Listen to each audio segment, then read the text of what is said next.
Hello Taurus, Sun, Moon Rising, and Venus signs. Kamusta kayo? Sana po ay nasa mabuti kayong kalagayan. Welcome back po sa Star Tarot. At kung bago kayo dito, welcome din po kayo. Please subscribe, like, share my videos, and leave me a comment kung naka-resonate po kayo. Thank you. So, first card ni Taurus, we have keep the faith. Okay? Always keep the faith. Ano man ang mangyari. Kasi yung pagtitiwala at pananampalataya ninyo, yun ang sasalba sa inyo. Hindi ba? Sa kung ano man ang problema. Kasi when you are, when you have faith, no, when you have hope as well, di ba? It will definitely bring you to a solution sa inyong problema kung ano man ang inyong pinoproblema. Kasi mas mag-aano kayo ng positivity, mas maglalabas kayo ng positive energy. So, of course, you will be attracting good things. Tutulungan kayo ng universe, di ba? Na to fix no, kung ano man ang inyong pinoproblema.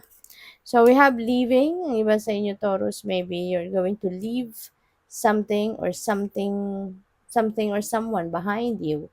You know, for whatever reason, iba-iba tayo ng sitwasyon, iba-iba tayo ng kalagayan sa buhay, kaya iba-iba din yung dahilan, no, ng pag-alis ninyo. O pwedeng aalis na kayo sa lugar na tinitirhan ninyo, magre-relocate kayo, maglilipat ng bahay, maglilipat ng place of residence, o pwedeng maglilipat kayo ng trabaho, 'di ba? Mag-change careers kayo and might require you to relocate or po pwedeng mangingibang bayan, mangingibang bansa, pwedeng gano'n.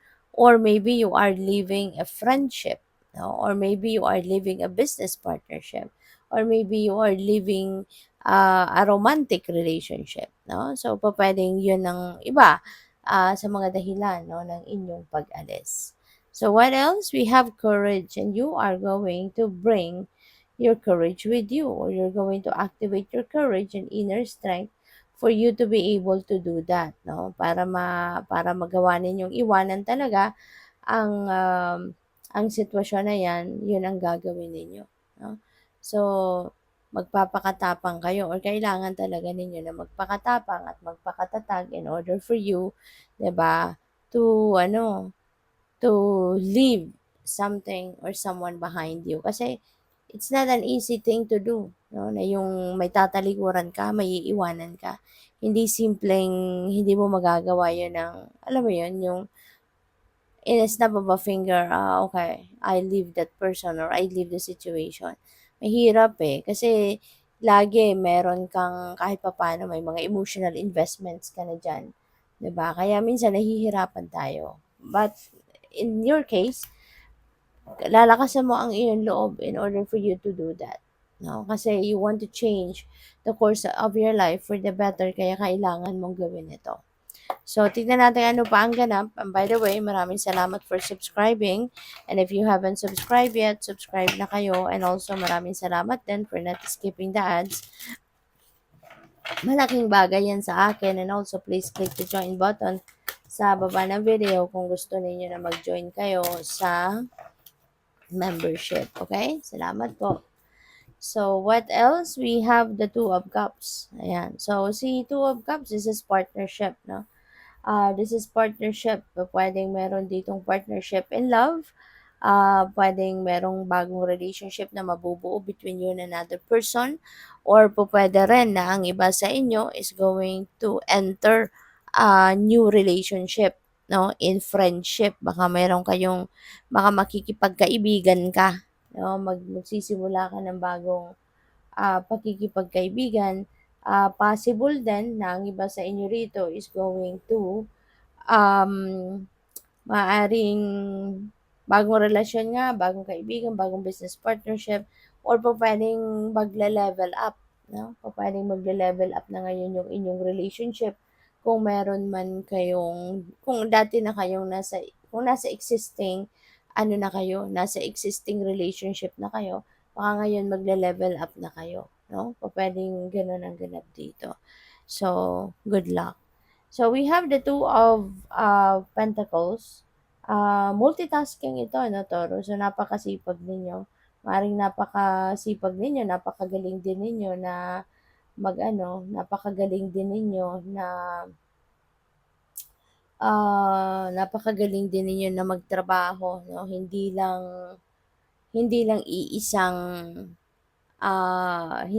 iisang, trabaho or gawain ang kaya ninyong gawin, but you can manage 'no, to look after, 2 or more, 'di ba, na trabaho. Kaya parang lagi kayong nagju-juggle. Kaya siguro ano din 'yan ninyo 'yun, talent din ninyo 'no, yung pagmu-multitask. But anyway, regardless 'no, kung magaling kayo mag-multitask, kailangan din na i-maintain ninyo dito yung balance, sa buhay. Kailangan meron kayong panahon sa pag-aalaga sa inyong sarili. Self-care is the most important above all, 'di ba? Kasi kunyari, kahit na marami kayong gagawin, kahit marami kayong opportunities, marami kayong trabaho, obligasyon or responsibilities, walang magiging problema magampanan mong mga yan, ma-perform mong mga yan if you are in good shape. 'Di ba? If you are healthy, you're in good shape, for sure you will be on top of your game, 'di ba? Kaya kailangan na lagi kayong malusog as much as possible, 'di ba? Ma-maintain ninyo yung magandang pakiramdam, magandang kalusugan. Kaya kailangan yung pagse-self-care, yun well-being ninyo, yun ang pinaka-first priority ninyo, 'di ba? Para kahit marami pa, tambakan pa kayo ng trabaho, okey lang 'yun, makakayanan ninyo 'yan, mapagtatagumpayan ninyo 'yan with flying colors kasi wala kayong magiging problema sa inyong kalusugan, sa inyong katawan. Magagawa ninyong gampanan yung role ninyo, 'di ba? So, kaya ano kayo, alagaan din ninyo yung inyong sarili. Hindi lang puro kayo trabaho, puro lang kayo obligasyon and responsibility, okay? So we have the Chariot energy. Si Chariot, this is moving on energy. This is also about travel. Kaya po pwede ng iba sa inyo is really going to travel somewhere. You know, pupuwedeng ang iba din sa inyo rito nanggaling na sa tagumpay at, kapagka nagtagumpay ka sa isang bagay, ibig sabihin na pupuwedeng you are going to head to the next, 'di ba? You're on to the next, ika nga. Kaya pupuwede 'no, na sa pagta-travel mong ito, pupuwedeng you're heading towards a different place, you're heading towards a new opportunity, maybe meron kang you're going to seize a new opportunity.